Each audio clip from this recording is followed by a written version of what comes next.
planteación de un problema. Jacinto y su esposa tienen un adeudo de 5,000 en el banco desde hace más de 10 años. Un día un agente de cobranza llegó a su casa y les explicó la situación, a lo cual llegaron a un acuerdo. Tenían que pagar 100 cada mes más 35 de interés.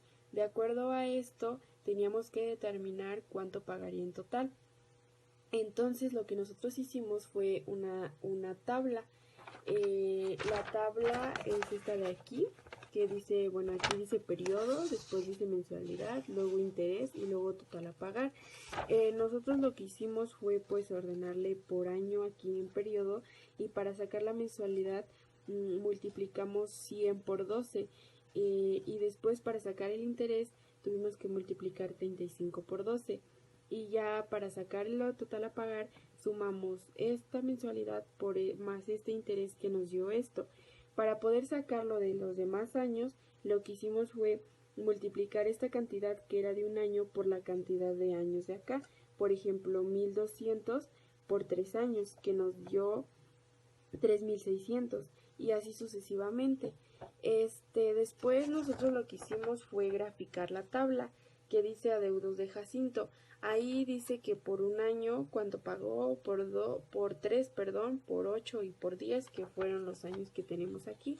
Aquí está la tablita de la gráfica, que es de GX 1, 3, 8 y 10, que es de GX 1, 3, 8 y 10, que es lo que tenemos aquí, y eje Y, pues ya aquí es lo que tenemos aquí. Y pues eso fue como nosotros resolvimos nuestro problema. Impacto de la reproducción humana en nuestro planeta. Calentamiento global sobre la salud sexual y reproductiva. Los eventos meteorológicos extremos han afectado al ciclo reproductivo de muchas especies de la escala evolutiva y sin duda están afectando la reproducción humana. La exposición al calor directo, sobre todo en las zonas con mayor radiación, alteran la adaptación de las mujeres a la gestión y al curso de esta. El cambio climático afecta las condiciones básicas de vida. Las mujeres más pobres son las más afectadas y vulnerables, pues a menudo son las más responsables de disponer del agua y del combustible, insumos cada vez más escasos.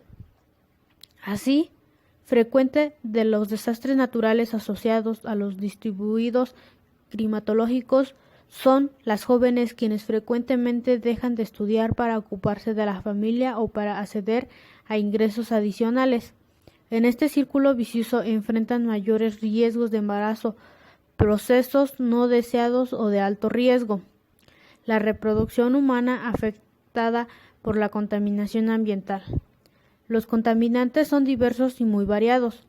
Son tantos como procesos productivos existen, incluso más que estos, pues el hombre ha llegado al punto en el que, al instrumentar un supuesto beneficio directo a esa reproducción, genera al mismo tiempo un peligro indirecto para el ambiente del cual depende. Otros de los problemas más preocupantes dentro del proceso reproductivo del ser humano es de alto contenido de plomo en la sangre de muchos de los habitantes del planeta. En este problema no afecta directamente la posibilidad reproductiva del humano, pero sí, en gran medida, la capacidad cualitativa de reproducción, ya que estas graves intoxicaciones tienen como consecuencia algunas malformaciones irreversibles en el feto, entre las que se destaca la anencefalia.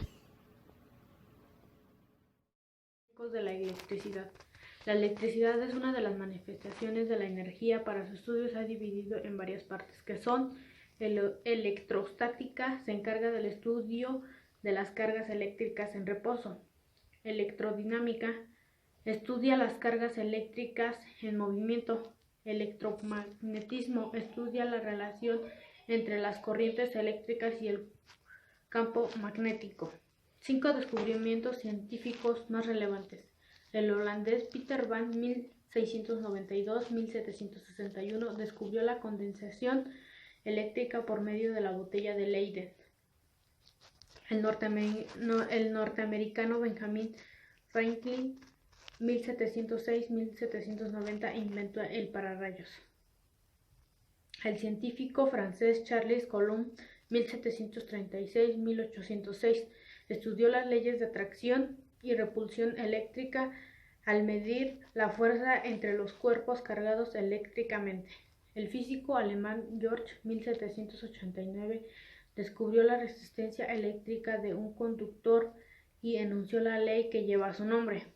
El físico inglés James Glowry, 1818-1889, estudió los fenómenos producidos por las corrientes eléctricas y el calor desprendido en los círculos eléctricos.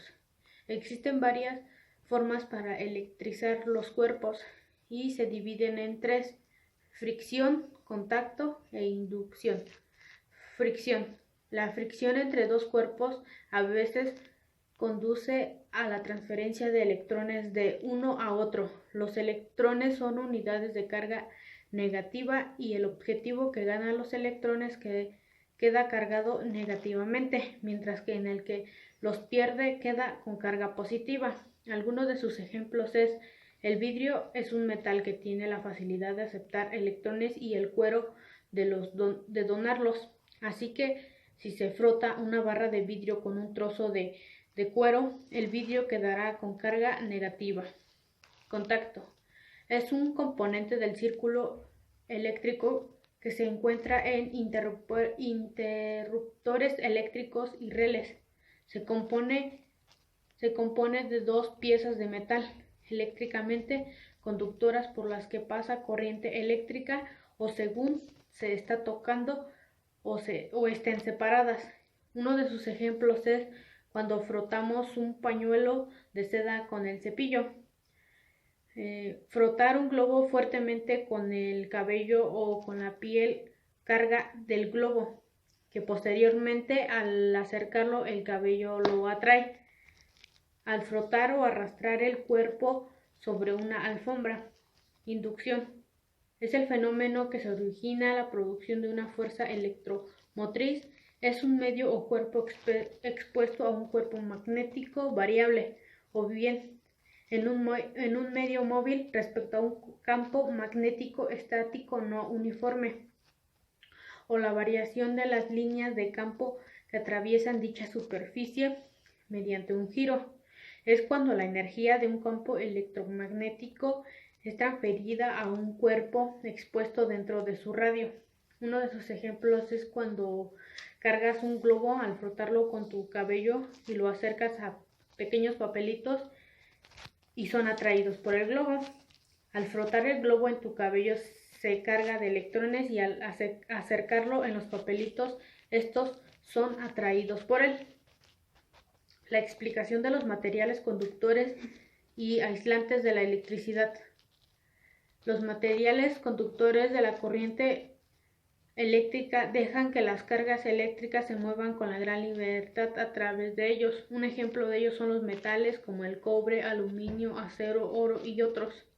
Los materiales aislantes son aquellos que se resisten a las cargas eléctricas, se mueven a través de ellos. Un ejemplo de ello es cuando se emplea la electricidad para evitar acciones electrónicos. Los gobiernos postrevolucionarios. Los gobiernos postrevolucionarios en México fueron aquellos que se crearon tras acabar la Revolución Mexicana a principios del siglo XX. El periodo postrevolucionario suele acotarse desde la presidencia de Venustiano Carranza en 1917 hasta el gobierno presidido por Lázaro Cárdenas, que finalizó en 1940. La revolución se inició en 1910 y concluyó con el acceso al poder de uno de sus líderes. Carranza. Los motivos del estallido de esta revolución se encontrarán en el Porfiriato. La mejora económica que consiguió Porfirio Díaz durante sus 3 décadas de mandato fue solo aprovechada por los sectores más favorecidos de la sociedad, mientras se crearon numerosas bolsas de pobreza. Además, su estilo dictatorial, la falta de libertades públicas y las malas condiciones laborales abarcaron al país al estallido revolucionario. Los gobiernos tras la revolución. Como suele ser habitual tras acontecimientos como la revolución, los gobiernos que aparecerán sus caudillistas y personalistas. La creación de las instituciones es normalmente lenta y los líderes vencedores suelen acceder al poder. Esto pasó en México durante ese periodo, aunque todo condujo a la creación de un entramo constitucional e institucional mucho más estable. Los gobiernos que tuvieron durante esos años fueron los de Venustiano Carranza, Adolfo de la Huerta, Álvaro Obregón, Plutarco Elías Calles, el Maximato y el Lázaro Cárdenas. El Maximato, 1928-1934. Es un periodo de gobierno y política en la historia de México que se comprende de 1928 a 1934, en el que fueron presidentes Emilio Portes Gil, Pascual Ortiz Rubio y Abelardo Rodríguez.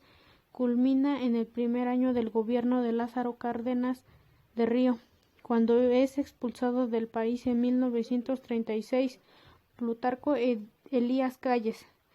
Este periodo se caracterizó por influencia de Plutarco Elías Calles en el gobierno y el cual se dio el nombre de jefe máximo de la revolución. De ahí se le diera el nombre de Maximato a este periodo. Tras la muerte de Álvaro Obregón, que había ganado las elecciones en 1928, fue asesinado por José León Toral en el mes de junio y de manera provisional asume el poder Emilio Portes Gil por indicaciones de Plutarco Elías Calles. Tras la crisis política resuelta habitualmente por Calles, que tranquiliza a los obreguinistas nombrando un presidente provisional que asegura la endeble concordia de la familia revolucionaria. Con mayor habilidad política, Calles anuncia la creación del Partido Nacional Revolucionario, ideas más que un partido político como mecanismo de aglutinación heterodoxos grupos políticos. Calles, en su último informe presidencial de 1928, proclama ante la nación que ha concluido la época de los caudillos para dar lugar al de las instituciones, pero él mismo se convierte en jefe máximo de la revolución, manipulando desde atrás el trono. Las sucesiones presidenciales de Portes Gil, Ortiz Rubio y Abelardo Rodríguez. El impulso revolucionario se atenúa notablemente en este periodo conocido como el Maximato. El reparto de tierras a los campesinos se da paulatinamente, se desaparecen las compañías petroleras y los revolucionarios en el poder se enriquecen rápidamente en las obras de irrigación y construcción de caminos, actuando como contratistas de gobiernos. Nuevas formas de explotación agrícola y ganadera aparecen en el noreste de la República, incorporándose modernas técnicas y cultivos orientadas a satisfacer la creciente y más diversa demanda de alimentos de la Ciudad de México y su cada día mayor clase media.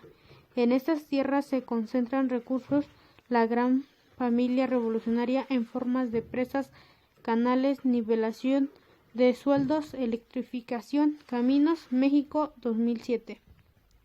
El Maximato fue una época dentro de la historia de México en el que gobernaba Plutarco Elías Calles, quien imponía un presidente el cual él manipulaba a su antojo. Dentro de la historia se les dio el sobrenombre de títeres o peleles en las manos del jefe máximo. Este periodo terminó en el gobierno Lázaro Cárdenas del Río, cuando logró expulsar del país a Plutarco Elías Calles, permitiéndole a Cárdenas comenzar realmente su gobierno, lo que se conoce como un parteaguas histórico. El cardenismo 1934-1940.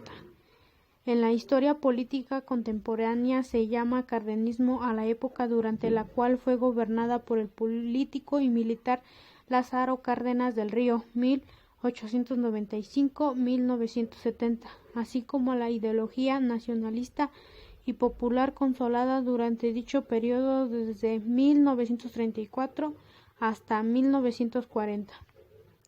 El sexenio cardenista o cardenato, este último término era usado por los detractores, es considerado hoy en día como uno de los momentos más destacados de la historia mexicana después de la Revolución Mexicana 1910-1917. Su importancia se debió a las profundas reformas en materia agraria y obrera que estaban siendo buscadas por los sectores progresistas mexicanos desde los años de la Revolución y que se acarrearon indirectamente el enfrentamiento entre México y numerosas potencias europeas. El cardenismo inició en 1934 con el ascenso de Cárdenas a la presidencia de México de la mano del Partido Nacional Revolucionario PNR, heredero de la facción revolucionaria que había encabezado Plutarco Elías Calles 1877-1945. Dicho partido fue transformado por el propio Cárdenas en el Partido de la Revolución Mexicana, PRM, en 1938, antecesor del actual Partido Revolucionario Institucional PRI, nacido a su vez en una reforma posterior. El gobierno de Cárdenas fue una época de confrontamientos y mucha conflictividad. Curiosamente fue acosado de tanto de comunistas como de fascistas, dependiendo de quiénes fueran sus detractores. Su fin se produjo en 1940 tras la elección presidencial de Manuel Ávila Camacho 1897-1955 y un notorio viraje hacia la derecha en el gobierno del país. A pesar de Cárdenas, desempeñó el cargo de secretario de Defensa hasta 1945. Lázaro Cárdenas del Río nació en Michoacán un 21 de mayo de 1895, mayor hijo varón entre 7 hermanos. A los 18 años inició su carrera militar, incorporándose a las filas revolucionarias del general Martín Castrejón, logrando el rango de general con apenas 25 años en plena guerra civil. Posteriormente pasó al ejercicio de la política como gobernador de Michoacán en 1928 y secretario de Gobernación de Pascual Ortiz Rubio, así como dirigente del Partido Nacional Revolucionario PNR. Fue presidente de México entre 1934 y 1940 y en el gobierno de su sucesor sirvió como secretario de Defensa hasta 1945. Tuvo 3 hijos: Alicia Cárdenas, Palmira Cárdenas Solórzano y Cuauhtémoc Cárdenas Solórzano, este último también dedicado a la política. Finalmente, en octubre de 1970 falleció víctima del cáncer en la Ciudad de México. Sus restos fueron depositados en el Monumento a la Revolución, junto con lo de muchas otras personalidades revolucionarias mexicanas. El 10 de mayo es un día muy importante, pues se celebra el Día de las Madres. Algunas personas lo esperamos con mucha alegría, otros con tristeza y para algunos solo es un día normal. Pues a mí me gusta participar para poder sorprender a las madres con algo muy bonito, pero es un poco molesto para quienes pues no hacen nada y no ponen empeño. No me gusta que sea el único día en el que hagamos sentir bien a las mamás, porque ellas lo merecen todo el año. Yo creo que este día nos enseña a valorar y festejar a nuestra mamá como se lo merece. My yes is a very important day because it is celebrate Mother's Day. Some people look forward to it with sadness. For some, it is simple and normal day. I like to participate so that I can surprise mothers with something very nice, but is a bit annoying for those who do not put in effort.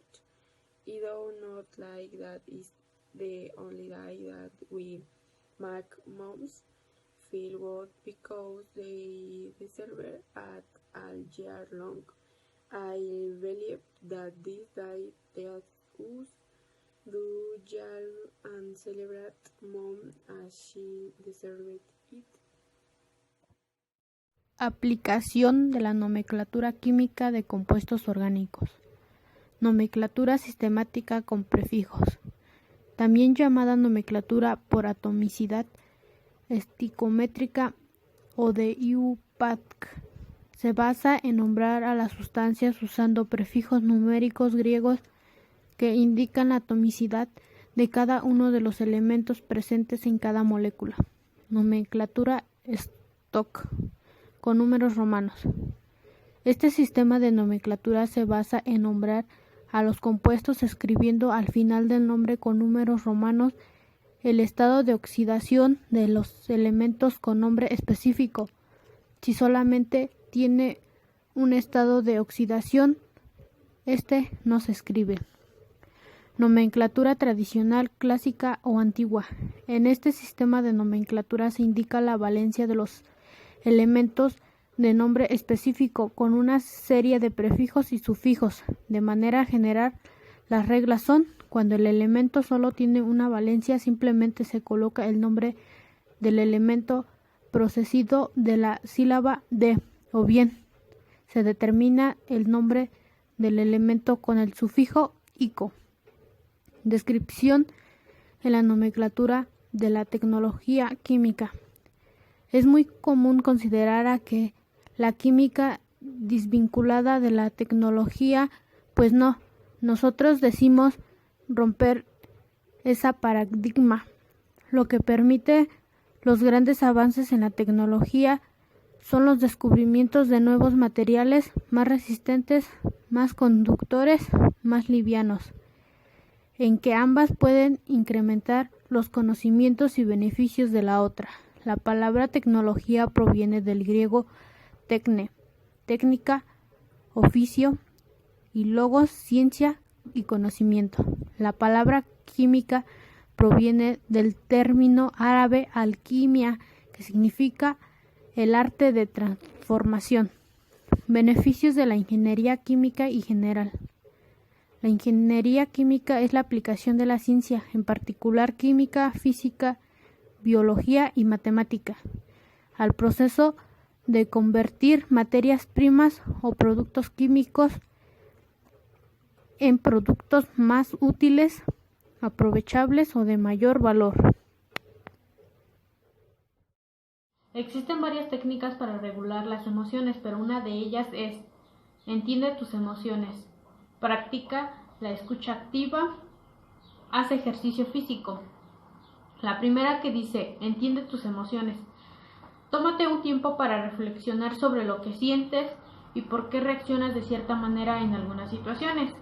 Puede que estés preocupado porque te has comportado en el trabajo de esta semana, al gritarle a un compañero y ahora te arrepientes. Quizá el problema no era tan grave, pero simplemente se te ha ido las manos por no pensar en ese momento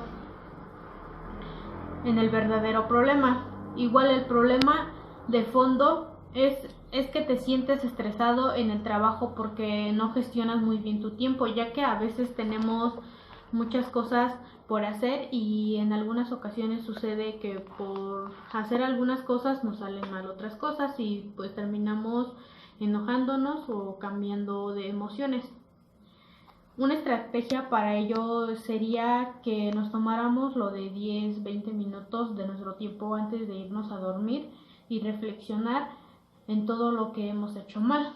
Quizá la próxima vez que nos encontremos en alguna de esas situaciones, pues vamos a tratar de controlar nuestras emociones y vamos a pensar positivamente. La segunda técnica, que es practícala activa. Puede ocurrir también que simplemente te hayas enojado por no haber escuchado apropiadamente. Esto se refiere a cuando a veces estábamos en la escuela, que todo porque algunos de nuestros compañeros están hablando o están haciendo algún desastre, y los que en verdad sí nos importa pues no nos dejan escuchar, y es donde sucede el conflicto, donde cambiamos nuestras emociones. Y mientras esto está pasando, pues nos afecta a todos. Y la escucha activa es importante para relacionarnos con otras personas, porque permite escuchar atención no solo a lo que dicen los interlocutores con sus palabras, sino también con lo que expresan en su lenguaje corporal.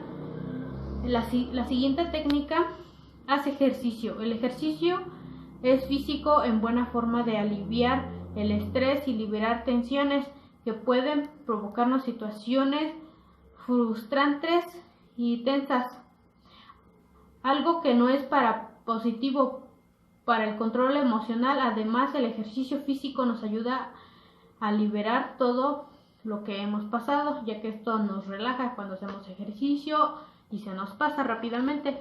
Por eso su práctica también tiene un efecto positivo en nuestra autoestima, ya que esto nos ayuda a mejorar nuestra autoestima.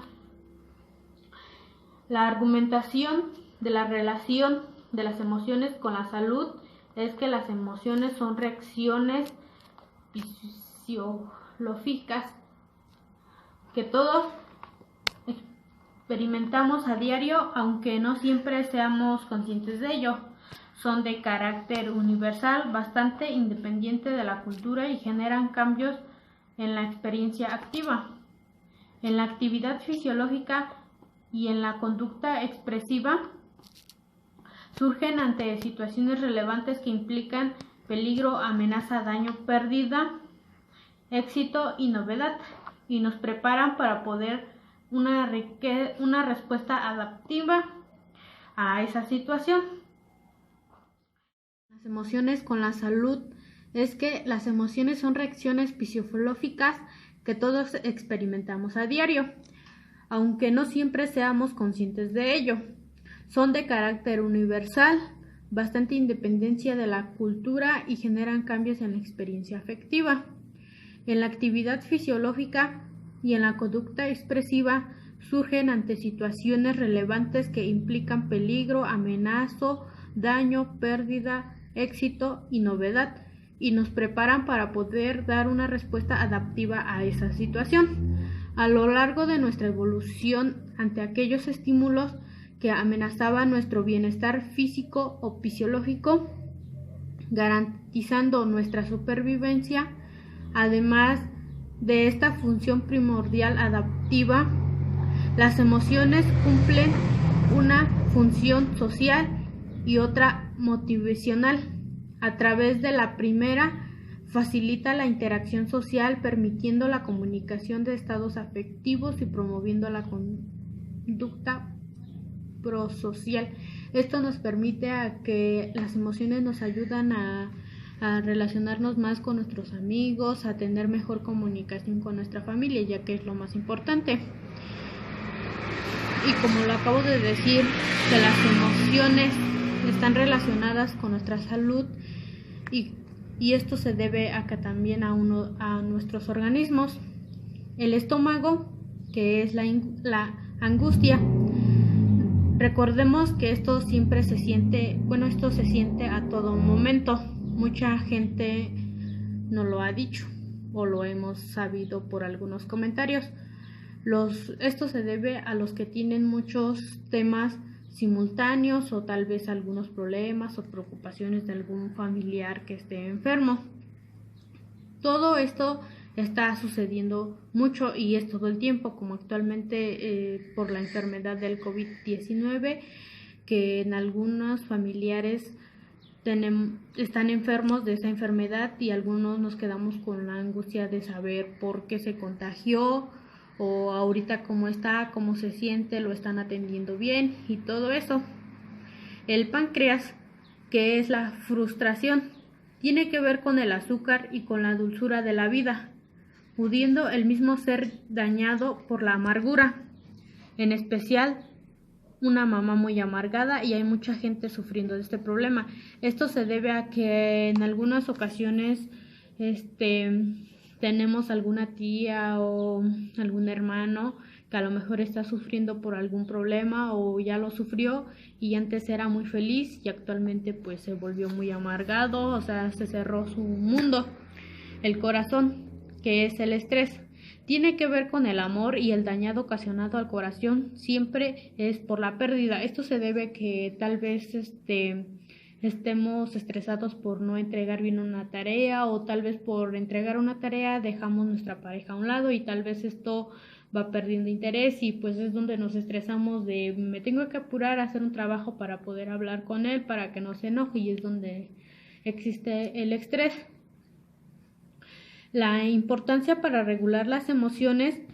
Un gran número de nuestros problemas cotidianos son fruto de una mala gestión emocional. Regular nuestras emociones nos ayudará a resolver con mayor facilidad para sentirnos mejor, ya que nuestra principal acción que debemos de hacer para que todas las cosas nos salgan bien es de que nos organicemos en nuestro tiempo y tomemos todas las cosas todas nuestras cosas muy despacio para que no nos presionemos y no haya conflictos en nuestras emociones. A menudo muchos de nuestros problemas cotidianos se encuentran afectados por fallos en la regulación emocional, teniendo consecuencias tanto personales como sociales. Ahora bien, ¿qué podemos hacer para gestionar nuestras emociones? La respuesta se encuentra en la regulación emocional. Se trata de aprender a mantener y argumentar o suprimir un estado afectivo en curso con el objetivo de alcanzar el equilibrio emocional.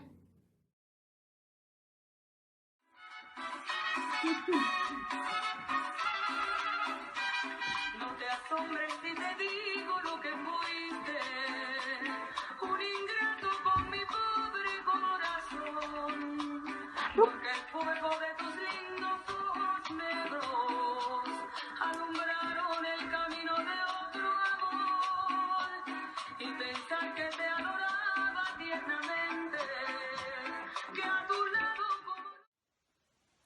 Los géneros musicales tienen que ver con las emociones porque a veces escuchamos una canción, ya sea porque tengamos una ilusión o una desilusión, y igual depende del momento que estemos viviendo. La ropa o vestimenta que yo utilicé en mi video pues casi no tiene que ver, ya que la música o el género musical es un poco, pues lo escucha mucho la sociedad y también a veces se presentan en los bailes y pues podemos utilizar la ropa que queramos. El género que yo elegí pues fue cumbia, es un género muy pues muy cotidiano, distintas personas lo escuchamos y pues la cumbia nos cuenta historias de muchas generaciones, nos narra sentimientos de amor pero también de miseria, nos canta alegría, pero también las injusticias, nos invita a bailar, pero también a pensar. Entonces, pues, bueno, eso es, o son los sentimientos que tienen que ver, los sentimientos que tienen que ver con mi género musical que elegí. Beneficios de la actividad física. El ejercicio aumenta la capacidad física y permite reducir el peso y la ansiedad. Además, ayuda a prevenir las enfermedades del corazón, la diabetes, la osteoporosis y otros muchos problemas. Existen varios beneficios para la actividad física y uno de ellos es beneficios sociales, beneficios fisiológicos, beneficios físicos. Los beneficios sociales favorece la sociabilidad, el encuentro con otras personas, favorece a buenas relaciones, nuevos amigos, promueve la conversación, intercambio cultural y de ideas, disminuye la sensación de soledad. Beneficios fisiológicos, mejora el estado de ánimo, produce sensación de bienestar y placer, aumenta la tolerancia al dolor, aumenta la autoestima y la confianza. Beneficios físicos, reduce el riesgo de padecer enfermedades, ayuda a controlar el sobrepeso, la obesidad, fortalecer los huesos, fortalecer los músculos y mejora la capacidad para esfuerzo. Hasta la próxima.